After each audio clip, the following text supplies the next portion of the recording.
నమస్తే BCN news కి స్వాగతం. ముందుగా హెడ్లైన్స్. చీకళ్లదిబ్బ గ్రామంలో దురాక్రమణకు గురైన శ్మశాన వాటిక. ఆక్రమణదారుల చెర నుంచి విడిపించాలని గ్రామస్తులు తహసీల్దార్కు వినతి.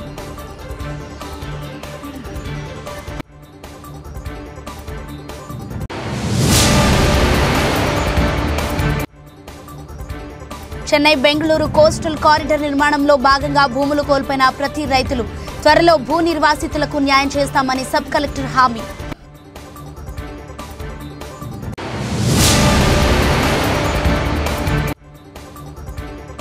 కొత్తపట్నం పంచాయతీలో క్రిసిటీ నిర్మాణం భాగంగా జరుగుతున్న భూసేకరణ అందరికీ ఆమోదయోగంగా ఉండాలని డిమాండ్.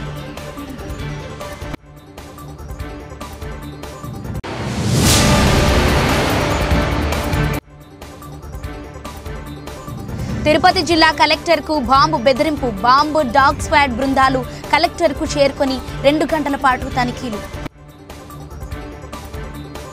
తిరుపతి జిల్లా కోట మండలం అల్లంపాడు పంచాయతీ పరిధిలోని చీకళ్లదిబ్బ గ్రామంలో దురాక్రమణకు గురైన శ్మశాన వాటికి స్థలాన్ని ఆక్రమణదారుల చెర నుంచి విడిపించాలని గ్రామస్తులు తహసీల్దార్కు మొరపెట్టుకున్నారు. ఈ మేరకు కోట తహసీల్దార్ జయజయరావుకు భారతీయ జనతా పార్టీ నాయకులు పనబాక కోటేశ్వరరావు సురేష్తో కలిసి గ్రామస్తుల తహసీల్దార్కు వినతి పత్రాన్ని అందజేశారు. ఈ సందర్భంగా వారు మాట్లాడుతూ గ్రామంలోని 2 నుండి 10 సెంట్ల భూమిని శ్మశాన వాటికగా వాడుకుంటున్నామని, అయితే ఇటీవలే ఓ 2 ఆక్వా రైతులు శ్మశాన వాటికి భూమిని ఆక్రమించుకుంటూ రొయ్యల గుంతలు చేసుకుంటున్నారన్నారు. రోజుకు శ్మశానానికి దారి లేకుండా పోతుందని, అడిగిన వారిపై రొయ్యల వ్యాపారులు దౌర్జన్యం చేస్తున్నారన్నారు. అధికారులు స్పందించి ఆక్రమణకు గురైన శ్మశాన స్థలాన్ని విడిపించాలని వారు కోరారు.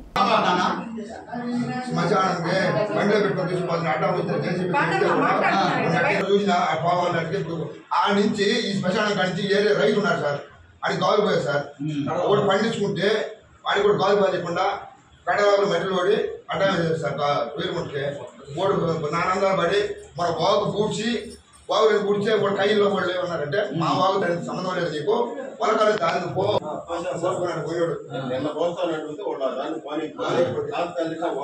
వాగు పూడ్చి అందులో ఎప్పుడైతే అక్కడ పోయాలి ఇబ్బంది కదా సార్.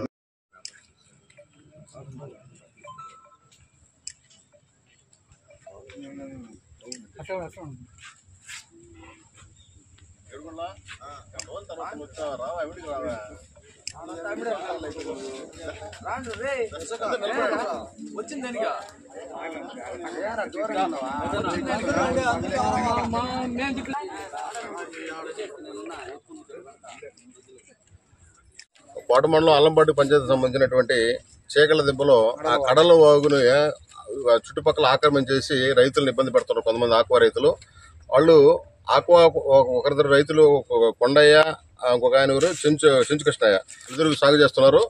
వాళ్ళతో పాటు కొంతమంది ఆక్వా సాగు చేసుకోలేక పైరు వేసుకున్నారు. పైరు వేసుకుంటే నిన్న పైరు కోతకు వచ్చింది. ఆ బ్రోకర్లు వాళ్ళంతా పైరు కోసేవా రాలిపోతుంది అని అంటే ఆ రైతు పైరు కోసుకోవడానికి పోతే ఆ కొండయ్య ఇంకొక ఆయన ఆ దారిని పోనీయకుండా మాది పొలం, మా పట్టా పొలంలో పోవడానికి లేదు అని ఇబ్బంది పెడుతున్నారు.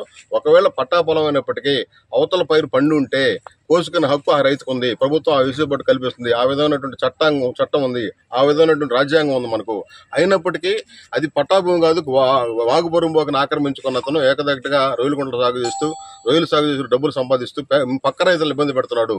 దాని మీద ఆ శ్మశాన వాటి ఆ దారిని శ్మశాన వాటికి కూడా పోవాల్సిన అవసరం ఉంది. ఆ శ్మశాన వాటికి పోయేదానికి కూడా అందరినీ ఇబ్బంది పెడుతున్నాడు. కాబట్టి ఈరోజు తహసీల్దార్ గారిని గ్రామస్తులు వచ్చి తహసీల్దార్ కలవడం జరిగింది. భారతీయ జనతా పార్టీ వైపు నుంచి వాళ్ళని తహసీల్దార్ కలవడం జరిగింది. తహసీల్దార్ సానుకూలంగా స్పందించి అక్కడ ఎవరైతే ఆక్రమించుకున్నారో వాళ్ళందరినీ తీసి శ్మశానానికి కూడా సదావుగా దారిపోయేటట్టు ఏర్పాటు చేస్తానని తహసీల్దార్ గారు చెప్పారు. ఆయనకు ధన్యవాదాలు చెప్తున్నాం. అదేవిధంగా ఎక్కడైతే ప్రభుత్వ భూమిని ఆక్రమించి ఇతర రైతులు ఇబ్బంది పెడుతున్నారో వాళ్ళందరి మీద కూడా పోరాటం చేస్తామని భారతీయ జనతా పార్టీని హెచ్చరిస్తా ఉన్నాం. చెన్నై బెంగళూరు కోస్టల్ కారిడార్ నిర్మాణంలో భాగంగా భూములు కోల్పోయిన ప్రతి రైతుకు న్యాయం చేస్తామని తహసీల్దార్ కటారి జయజయరావు తెలిపారు. తిరుపతి జిల్లా కోట మండలం కొత్తపట్నం గ్రామ పంచాయతీలో తహసీల్దార్ ఆధ్వర్యంలో రైతులతో సమీక్ష సమావేశం నిర్వహించారు. ఈ సందర్భంగా తహసీల్దార్ మాట్లాడుతూ సబ్ కలెక్టర్ రాఘవేంద్ర మీనా ఆధ్వర్యంలో ఇటీవలే రైతులతో ముఖాముఖి సమావేశం ఏర్పాటు చేయడం జరిగిందని, లబ్ధిదారుల జాబితా కూడా ప్రకటించడం జరుగుతుందన్నారు. అందులో సమస్యలు అర్జీ రూపేణా సబ్ కలెక్టర్ ఇవ్వాలని తెలిపారన్నారు. 25,477 సెంట్లు భూమికి గాను 151 అభ్యంతరాలు వచ్చాయన్నారు. వీటిపై రైతులతో చర్చించడం జరిగిందని, త్వరలో భూ నిర్వాసితులకు న్యాయం చేస్తామన్నారు. ఈ కార్యక్రమంలో మండల సర్వేయర్ గోపిరెడ్డి, ఆసై మధులత, రెవెన్యూ సిబ్బంది, గ్రామ రైతులు పాల్గొన్నారు.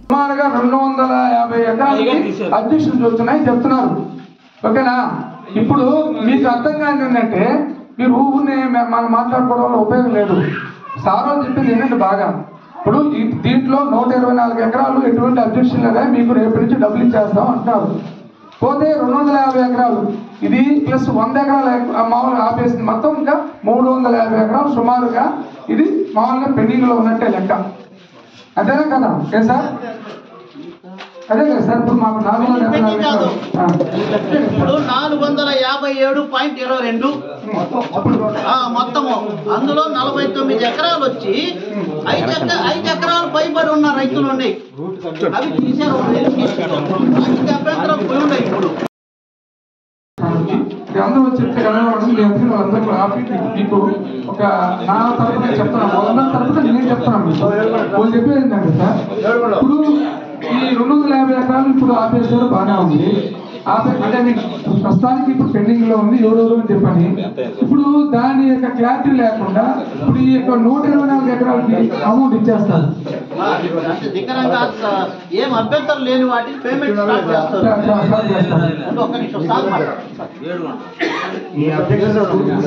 ఇది మీకు ఫస్ట్ టైం ఇక్కడ గ్రామ సభ కండక్ట్ చేసినప్పుడు ప్రచురించిన లిస్ట్ లో 6వ తేదీ నుంచి 19వ తేదీ లోపల వచ్చిన అబ్జెక్షన్స్, ఫిర్యాదులు, మిగతావి అన్అబ్జెక్షన్ ఏవైతే అబ్జెక్షన్స్ రాలేదనుకున్నామో ఆ లిస్ట్ ఇది. ఆ లిస్ట్ లో ఉండే వాళ్ళు డబ్బులు ఇచ్చేస్తారా అని మీరు ప్రశ్న అడుగుతున్నారు. దాని మీద ప్రాబ్లం కాదు, కానీ దాంట్లో కూడా అబ్జెక్షన్స్ ఏదైనా వస్తే ఇప్పుడు తీసుకోవాల్సిందే. మీరు ఇచ్చే ఏదైతే అన్అబ్జెక్షన్ ఇచ్చారో దాంట్లో ఆ 124లో కూడా ఇప్పుడు గ్రామ గంటం ఎగ్జామ్స్ ఇవ్వమని. అంటే ఎందుకు అభ్యంతరాలు వచ్చాయనేది మాకు అయితే తెలియదు. అక్కడ ఉన్నాయి ఎక్కువగా అసైన్మెంట్లు ఉన్నాయి. మాకు పట్టాలు వేరే వాళ్ళు పేర్లు రాయించుకున్నారని ఎక్కువగా అర్జీలు వచ్చాయని తెలిసింది మాకు. తర్వాత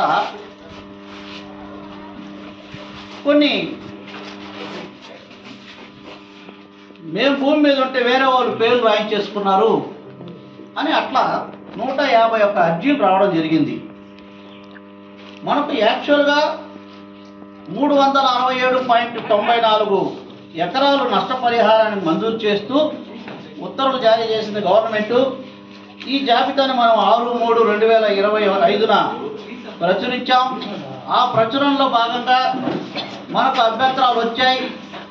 ఆ అభ్యంతరాలు 243 ఎకరాల 77 సెంట్లకు అభ్యంతరాలు వచ్చాయి. అభ్యంతరాలు వచ్చినట్టు అన్నీ మరలా పరిశీలిస్తారు. మేమైతే టచ్ చేయడంలా. కలెక్టర్ గారే తిరుపతి నుంచి పంపించారు సపరేట్ టీము. ఈ డివిజన్కి 3 పంపించారు. తూర్పు కనుపూర్కి ఒకరిని, ఇక్కడికి ఒకరిని. అదేవిధంగా వాకాడు తహసీల్దార్ని, వాళ్ళ ఆర్ఐని, వాళ్ళ టీముని చేశారు. అది దేనికంటే ఎవరైతే అర్జీలు ఇచ్చారో. తిరుపతి జిల్లా కొత్తపట్నం పంచాయతీలో క్రిసిటీ నిర్మాణం భాగంగా జరుగుతున్న భూసేకరణ న్యాయబద్ధంగాను చట్టబద్ధంగాను అందరికీ ఆమోదయోగంగా ఉండాలని కొత్తపట్నం ఉప సర్పంచ్, మాజీ జెడ్పీటీసీ సభ్యులు ఉప్పల ప్రసాద్ గౌడ్ డిమాండ్ చేశారు. భూసేకరణ వివరాలను తహసీల్దార్ జేజేరావు గ్రామ సభ ద్వారా వెల్లడించారు. అధికారులు వెల్లడించిన వివరాలు తప్పులు తడకలు ఉన్నట్లుగా గ్రామస్తులు అభ్యంతరాలు వ్యక్తం చేశారు. ఈ సందర్భంగా ఉప్పల ప్రసాద్ గౌడ్ మీడియాతో మాట్లాడారు. గ్రామంలోని అనధీన భూములన్నిటికీ పరిహారం ఇస్తామని నమ్మబలికిన అధికారులు 367 ఎకరాలకు సంబంధించి రైతులు వివరాలను తీసుకుంటున్నట్లు చెప్పారు. అయితే ఫైనల్ లిస్ట్ అంటూ 120 ఎకరాలు మాత్రమే ఎలాంటి వివాదాస్పదం లేవని, మిగిలిన 250 ఎకరాలు వివాదాస్పద భూములుగా అధికారులు చెబుతున్నారన్నారు. భూసేకరణలో ఎలాంటి న్యాయం లేదన్నారు. అలాగే పరిహారం చెల్లించకుండానే రోడ్లు వేసేందుకు వస్తున్నారని, రైతులకు న్యాయం చేయకపోతే పోరాటానికి సిద్ధంగా ఉంటామని ప్రసాద్ గౌడ్ హెచ్చరించారు. ఆ సిబిఎస్ఈ ప్రాజెక్టు క్రిసిటీ కింద సంబంధించిన భూమి యొక్క కాంపెన్సేషన్ విషయంలో మా తహసీల్దార్ గారు ఇక్కడ రావడం జరిగింది. అయితే ఈ యొక్క తహసీల్దార్ గారు ఇచ్చిన రిపోర్ట్ ప్రకారంగా టోటల్గా అన్నీ కూడా చాలా ఇబ్బందికరమైన పరిస్థితులు ఉన్నాయి. ముఖ్యంగా ఏం చెప్తున్నామంటే మాకు ఫస్ట్ విడతగా అనాధీన భూములకి డబ్బులు ఇస్తామని చెప్పి తహసీల్దార్ గారు, సబ్ కలెక్టర్ గారు మొన్న ఈ యొక్క మార్చి 6వ తేదీన మీటింగ్ పెట్టారు. దాని ప్రకారంగా మాకు 367 ఎకరాలకి మొత్తం ఎవరెవరైతే ఉన్నారో వాళ్ళందరి యొక్క సాగుల యొక్క రైతుల యొక్క వివరాలన్నీ కూడా తెలపడం జరిగింది. ఆ లిస్టు కూడా ఇచ్చారు. అయితే ఈరోజు మన తహసీల్దార్ గారు వచ్చి ఫైనల్ లిస్టు అని చెప్పి ఒక లిస్టు తీసుకొచ్చారు. దాంట్లో 124 ఎకరాలు మాత్రం ఎటువంటి అబ్జెక్షన్స్ లేవు. సుమారుగా 250 ఎకరాలకి అబ్జెక్షన్స్ వచ్చినాయి. ఈ 250 ఎకరాలు కూడా అబ్జెక్షన్స్ ఎందుకు వచ్చాయో, ఎవరు ఏం చేశారో ఇవన్నీ కూడా మేము గత ఇంకొక 2-3 రోజుల్లో మళ్ళీ ఒక నివేదిక వచ్చి వాళ్ళ యొక్క టీం వచ్చి చేస్తామని చెప్పి అంటున్నారు. బాగానే ఉంది. కానీ మాకు ఇక్కడ ఏంటంటే అభ్యంతరాలు ఏంటంటే, ఇక్కడ ఉన్నటువంటి రైతులందరూ కూడా గత 20 సంవత్సరాల నుంచి విజిగి వేసారిపోయి ఉన్నారు. ముఖ్యంగా ఈ యొక్క భూసేకరణ విషయంలో ఎక్కడ కూడా ఒక న్యాయం అనే విధానం లేకుండా పోతా ఉంది. ముఖ్యంగా ఈ యొక్క ప్రభుత్వం వచ్చిన తర్వాత ఏదో అందరూ కూడా ఆశపడి ఏదో విధంగా మాకు అమౌంట్ ఇచ్చేస్తారని చెప్పినటువంటి పరిస్థితిలో ఉన్నప్పుడు ఈ యొక్క విధానంలో అంతా కూడా తప్పులు తడగ్గా ఉంది. 367 ఎకరాలు ఎక్కడ, 124 ఎకరాలు ఎక్కడ, 250 ఎకరాలు, సుమారుగా 300 ఎకరాలు టోటల్గా దీన్ని పెండింగ్లో పెడుతున్నారు. ఇక్కడ ప్రాబ్లం ఏంటంటే పెండింగ్లో పెడతారు, బాగానే ఉంది. ఏదైనా సరే మొత్తం ఫుల్ షేప్లో 367 ఎకరాలకి ఫుల్ షేప్లో తీసుకొచ్చి ఎవడెవడు ఫర్ ఎగ్జాంపుల్ ఈయన ఈదురు తిప్పాలయా అయా నీ భూమి మీద పలానోళ్ళు అబ్జెక్షన్ పెట్టారని చెప్పండి. ఇక్కడ అటు కాకుండా మళ్ళీ మేము వస్తాం మేము చేస్తామంటే ఎట్లా జరుగుతుంది? దయచేసి ఎంఆర్ఓ గారు, తహసీల్దార్ గారు మాకు న్యాయం చేయాలా. ఇక్కడ చిన్నకారు రైతులందరూ ఉన్నారు, వాళ్ళందరికీ న్యాయం చేసే విధంగా చేయండి. ఇంకో రెండో విషయం ఏంటంటే, ఈ బీవీఎస్ఆర్ వాళ్ళు వచ్చేసి ఇక్కడ ల్యాండ్ ఎక్వేషన్ కాకముందే మేము పరిగెత్తుకుంటా వచ్చేసి మేము ఆ రోడ్లు వేస్తాం, ఈ రోడ్లు వేస్తాం, అలా కోట్లు కడతాం, అలా కాలువలు కడతాం అని చెప్పి వస్తా ఉన్నారు. ఏంటి అసలుకి నా భూములకి గవర్నమెంట్ ఎటువంటి డబ్బు లేకుండానే నా భూమిలో రోడ్డు వేస్తా అంటే ఎట్లా వీలవుతాయి? ఏంటి దారుణాలు? మేము గతం నుంచి కూడా అదే చెప్తున్నాం. ప్రభుత్వాలు ఏ ప్రభుత్వం అయినా సరే మేము గతం నుంచి కూడా ఇక్కడ లోకల్ గా ఉన్నటువంటి సర్పంచ్ గారు, ఉప సర్పంచ్ గారు, అదేవిధంగా ఎంపీటీసీ మీ అందరం కూడా మా అధ్యక్షతన మా యొక్క రైతుల యొక్క సంక్షేమం గురించి మేము చెప్పేది ఏంటంటే, ముందు ఫస్ట్ భూసేకరణ సరిగా చేయండి, న్యాయంగా చేయండి, నికరంగా చేయండి, ఎటువంటి ఇబ్బంది లేకుండా. ఆడ ఉన్న ఎవరైతే రైతు ఉన్నాడో ఆ రైతుని కూర్చోబెట్టుకొని ఇది నీది, ఎవడు అబ్జెక్షన్ చేస్తారో చెప్పండి, అప్పటికప్పుడు తేల్చేయండి. అంతేగాని మా కాడ ఉన్నాయి 250 ఎకరాలకి మీరు అబ్జెక్షన్ పెట్టారు అంటే ఎవడు పెట్టినట్టు అబ్జెక్షను? మమ్మల్ని విభజించి రేపు వాడు మా అబ్జెక్షన్ పెట్టిన ఒక ఎలసరికి ఇష్టం ఉండదు, ఆమె తిరగాల, ఏదైనా ఆర్టీ చుట్టూరు, కరెంటు చుట్టూరు, లేదంటే వేరే చుట్టూ తిరగాల, వాళ్ళకి డబ్బులు ఇవ్వకూడదు. వాళ్ళు ఏంటంటే మా కాడికి వచ్చేసి ఏందా ఇది అని చెప్పుకోవాలా? ఏంది కర్మలు? ఇది దయచేసి ఇది సిస్టమ్ కాదు. మేము చెప్పేది ఏంటంటే, ఏదైనా సరే మీరు భూ యొక్క ఏదైతే భూసేకరణ చేస్తున్నారో ఆ భూసేకరణ విధానము న్యాయబద్ధంగా ఉండాలా, చట్టబద్ధంగా ఉండాలా, అందరికీ ఆమోదయోగ్యంగా ఉండాలనేది మా ఉద్దేశం. ప్రథమ సర్పంచ్ ఇక్కడ ప్రథమ పౌరుడు ఉన్నాడు, ఆయనకి కూడా ఏమి ఎటువంటి ఇన్ఫర్మేషన్ ఉండదు. ఇవన్నీ కూడా చేయకపోతే ఎట్లాగా? వాళ్ళందరికీ న్యాయం చేయండి. న్యాయం చేసిన తర్వాతే ఈ యొక్క భూ సేకరణ చేసి ఆ తర్వాతే బీవీఎస్ఆర్ ద్వారా రోడ్లు వేయాల్సిన ఇంకోటి వేసినా చేయాలి. కానీ రేపటి నుంచి చెప్తున్నాం, దయచేసి మీరు ఏమైనా చేసుకోండి. గతంలో కూడా మీరు ఏదో విధంగా మా మీద కేసులు పెట్టాలా ఇవి చెప్పాలనుకున్నారు. రైతులకు అన్యాయం చేస్తే ఈ ప్రసాద్ ఒప్పుకోడు, మీ ప్రజలు ఒప్పుకోరు. మేము చెప్తున్నాం, రైతులకు అన్యాయం చేసే పని అయితే మీరు చేస్తే మాత్రం మీరు ఎన్ని కేసులు పెట్టా మళ్ళీ పెట్టించుకుంటాం, మళ్ళీ జైలు కూడా పోతాం, మాకేం భయంలే. దయచేసి చెప్తున్నాం, మళ్ళీ కూడా ఈ ప్రభుత్వ అధికారులకి మొన్న కూడా చెప్పా, మీరు దయచేసి దాన్ని క్లారిటీ తీసుకున్న తర్వాతే మీరు మా పంచాయతీలో ఏమైనా పనులు చేయాలి. కానీ మీ ఇష్ట ప్రకారంగా మేము రోడ్లు వేస్తాం, ఇంకోటి చేస్తాం చెప్తున్నాం. ఒక భూమి తీసుకోకుండానే పోయి వ్యవసాయం చేస్తాడా చెప్పండి? మీరు ఒక భూమి ఒక ఆస్తి ఉంది, ఆయన భూమి మనం తీసుకొని రిజిస్ట్రేషన్ చేసుకున్న తర్వాత వ్యవసాయం చేయాలి. అడిగా మేము కొంటాం, రేపు ఎల్లుండి కొంటాం, ఎల్లుండి మొండాడు కొంటాం, డబ్బులు ఇస్తాం, ఈ రోజు మేము వ్యవసాయం చేస్తామంటే అట్టే అది ఏంది? ఇది ఎట్లా? అదే జీవో వచ్చింది, మాకు డబ్బులు వచ్చేస్తున్నాయి, మీకు రేపు ఇచ్చేస్తాం, ఎల్లుండి ఇచ్చేస్తాం. అప్పుడంతా జీవోలు లేవు, మీ ఇప్పుడైతే జీవో వచ్చేస్తుంది. జీవో వచ్చింది, డబ్బులు వచ్చాయి, డబ్బులు ఇచ్చి అందరికి రైతులకు డబ్బులు ఇచ్చేస్తే క్లియర్ కదా. ఈ భూసేకరణ సజావు జరగదు కదా. ఒకరికి ఇస్తారు, ఒకరికి ఉండకపోతే ఎట్లాగది? మీరు ప్రజలారా మీరు ఆలోచించుకోండి. దయచేసి ఈ మీడియా రూపంలో నేను చెప్తున్నా, ఈ యొక్క అధికారులు మాకు అన్యాయం చేస్తున్నారు. మా కొత్తపట్నం పంచాయతీలో ఈ సిబిఎస్ ప్రాజెక్టు వచ్చినప్పుడు నుంచి ఈ పంచాయతీలో ఉన్న రైతులందరూ కూడా నిద్రాహారం లేకుండా జీవిస్తున్నారు. ఎందుకంటే ఎప్పుడు వస్తాడో ఎప్పుడు ఏం చేస్తాడో ఈ భూమిని వ్యవసాయం చేయకుండా పోతున్నారు. వ్యవసాయం లేకుండా ఈ రోజు ప్రతి ఒక్కరు కూడా ఇబ్బంది పడిపోయేటువంటి పరిస్థితి మా కొత్తపట్నం పంచాయతీలో ఉన్నారు. దయచేసి ఇదంతా కూడా పరిశీలించి తగిన న్యాయం చేయాలని చెప్పి పై అధికారులు కూడా కలెక్టర్ గారు మేము వివరిస్తున్నాం. ఈ యొక్క విధానాన్ని మీరు తీసుకోవాలి. ఇక్కడ ఉన్నటువంటి రైతుల యొక్క ఆవేదనని మీకు గుర్తించి మాకు సరైనటువంటి న్యాయం చేయాలని చెప్పని మేము కోరుకుంటూ ఈ మీడియా రూపంలో ప్రతి ఒక్కరు కూడా ఈ మీడియా రూపంలో తెలియజేసుకుంటున్నాం. తిరుపతి జిల్లా వాకాడు మండలం బాలిరెడ్డిపాళెం గ్రామంలో వెలసియున్న శ్రీ పట్టాభిరామాలయం కేంద్రంగా నడపబడుతున్న శ్రీ సీతారామ ధార్మిక సేవా సంస్థ ఆధ్వర్యంలో నెల్లూరు గొల్లమూడి రోడ్డులోని హనుమాన్ జంక్షన్ అభయ ఆంజనేయ స్వామి దేవాలయంలో అర్చక పురోహితులను శ్రీ విశ్వావసు నామ సంవత్సర పంచాంగములను అందించారు. ప్రవాస భారతీయులు రామిరెడ్డి వెంకట్రామిరెడ్డి హైమావతమ్మ దంపతులు వారి కుమారుడు మధుకిరణ్ రెడ్డిల దాతృత్వంతో ఏర్పాటు చేసిన ఈ పంచాంగాల పంపిణీ కార్యక్రమానికి ముఖ్య అతిథులుగా విచ్చేసిన కనకగిరి వెంకటనారాయణ, కందుకూరు వెంకట శేషాచార్యులు, వినుకొండ రాజు చక్రవర్తి చేతుల మీదుగా అందజేశారు. ఈ సందర్భంగా ముఖ్య అతిథులు మాట్లాడుతూ నిత్య దైనందిన జీవితంలో శుభ అశుభ కార్యక్రమాలకు సుముహూర్తాలను తెలియజేసి పంచాంగములను అందజేయటం ముదావహమని ఈ సందర్భంగా దాతలకు భగవదాశీస్సులను అందజేశారు. ఈ కార్యక్రమంలో సంస్థ ప్రతినిధి డివి అనంతబాబు, కందుకూరు జయకృష్ణ, కళ్యాణకృష్ణ, మాధవ, నరసింహచార్యులు, శ్రీనివాసమూర్తి, కార్తిక్, సుబ్రహ్మణ్యం తదితరులు పాల్గొన్నారు.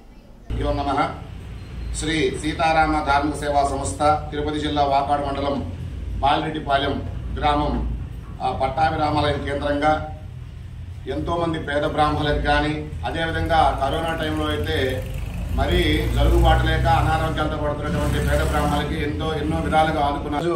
మన నెల్లూరులోని అన్నమయ్య సర్కిల్ దగ్గర గల కావేరీ నగర్ లో ఉండేటువంటి శ్రీ అభయాంజనేయ స్వామి వారి యొక్క దేవస్థానంలో బ్రాహ్మణులందరికీ కూడా ఉచితంగా పంచాంగాలు వితరణ చేయడం జరుగుతూ ఉంది. కనుక ఇట్లానే ఈ సంస్థ ద్వారా ఎంతో మంది పేద బ్రాహ్మణులందరూ కూడా ఈ యొక్క సేవలు అందుకోవాలని, అందరూ సుసంతోషంతో ఉండాలని ప్రధానంగా ఈ యొక్క సేవా కార్యక్రమానికి పాల్గొనేటువంటి ఈ యొక్క దాతలు రామిరెడ్డి వెంకటరామిరెడ్డి గారు, శ్రీమతి హైమావతమ్మ గారు దంపతులు, వారి కుమారుడు మధుకిరణ్ రెడ్డి గారు ఆర్థిక సౌజన్యంతో ఈ పంచాంగాలని కూడా ఇవ్వడం జరుగుతుంది. కనుక వీరి కుటుంబానికి ఆ సీతారామలక్ష్మణ స్వామి సమేత కోదండరామస్వామి వారి యొక్క అనుగ్రహం పరిపూర్ణంగా ఉండాలని, ఆ శ్రీనివాసం యొక్క అనుగ్రహం పరిపూర్ణంగా ఉండి ఇంకా ఎన్నో ధార్మిక సేవా కార్యక్రమాలు చేయాలని, పేద బ్రాహ్మణులందరినీ కూడా ఆదుకొని గొప్ప కార్యక్రమాలు చేయాలని మనస్ఫూర్తిగా కోరుకుంటూ ఉన్నాం. మధుకిరణ్ రెడ్డి గారి యొక్క ఆర్థిక సౌజన్యంతో పంచాంగాలన్నీ కూడా ఈ యొక్క సంవత్సరం ఉగాది సందర్భంగా పంచాంగాలని ఇవ్వడం జరుగుతూ ఉంది. శ్రీ విశ్వావసునామ సంవత్సర పంచాంగాలను ప్రవాస భారతీయులు శ్రీయుతులు రామిరెడ్డి వెంకటరామిరెడ్డి, శ్రీమతి హైమావతమ్మ దంపతులు, వారి కుమారుడు మధుకిరణ్ రెడ్డి గారుల ఆర్థిక సౌజన్యంతో ఇవ్వడం జరుగుతుంది. ఈరోజు నెల్లూరులోని ఇస్కాన్ సెంటర్ వద్ద కలిగినటువంటి ఇస్కాన్ సిటీ, ఇస్కాన్ టెంపుల్ దగ్గరలో ఉన్నటువంటి హనుమాన్ జంక్షన్ ఆంజనేయ స్వామి వారి దేవాలయంలో ఈ పంచాంగాలను వితరణ చేయడం జరుగుతుంది. ఈ సందర్భంగా దాతలకు హృదయపూర్వక ఆశీస్సులను, భగవద్ ఆశీస్సులను అందజేస్తున్నాం. మా సంస్థ తరఫున దాతలు ముందుకు వస్తే మరిన్ని కార్యక్రమాలు చేయడానికి మేము, మా సంస్థ ప్రతినిధులందరూ కూడా సిద్ధంగా ఉన్నామని తెలియజేస్తూ ఈ కార్యక్రమంలో పాల్గొన్నటువంటి ప్రతి ఒక్కరికి హృదయపూర్వక ధన్యవాదాలు తెలియజేస్తున్నాను. జై శ్రీరామ్.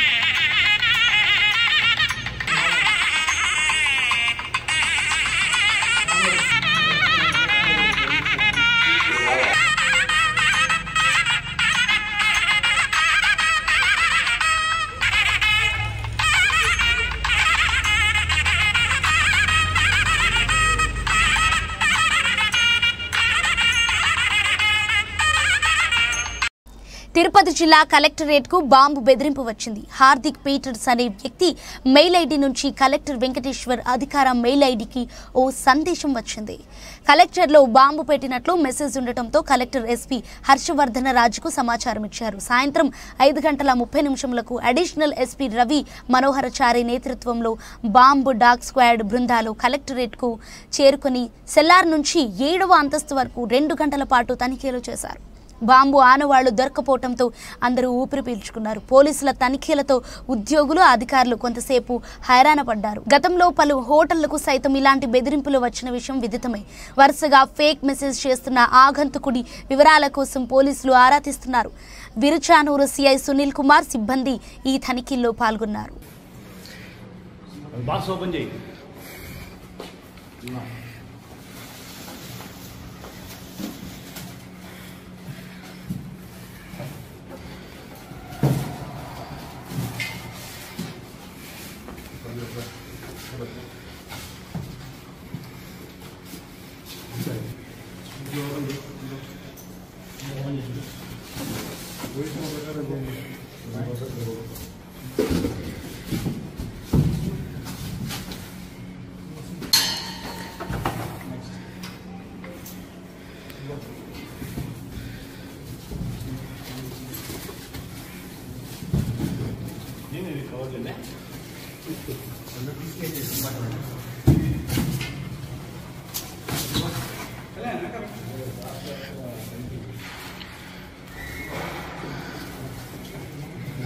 వార్తలు ముగించే ముందు మరోసారి headlines.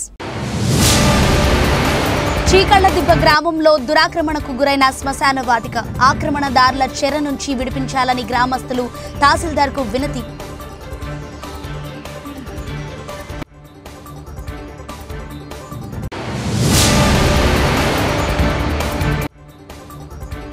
Chennai Bengaluru coastal corridor నిర్మాణంలో భాగంగా భూములు కోల్పోయిన ప్రతి రైతులు త్వరలో భూ నిర్వాసితులకు న్యాయం చేస్తామని సబ్ కలెక్టర్ హామీ.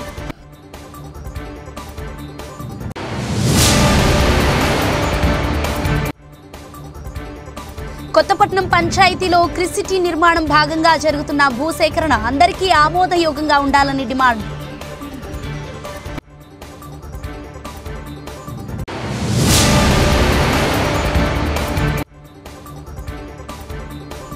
తిరుపతి జిల్లా కలెక్టర్కు బాంబు బెదిరింపు. బాంబు డాగ్ స్క్వాడ్ బృందాలు కలెక్టర్కు చేరుకొని 2 గంటల పాటు తనిఖీలు. వార్తలు సమాప్తం. అంతవరకు సెలవు. నమస్తే.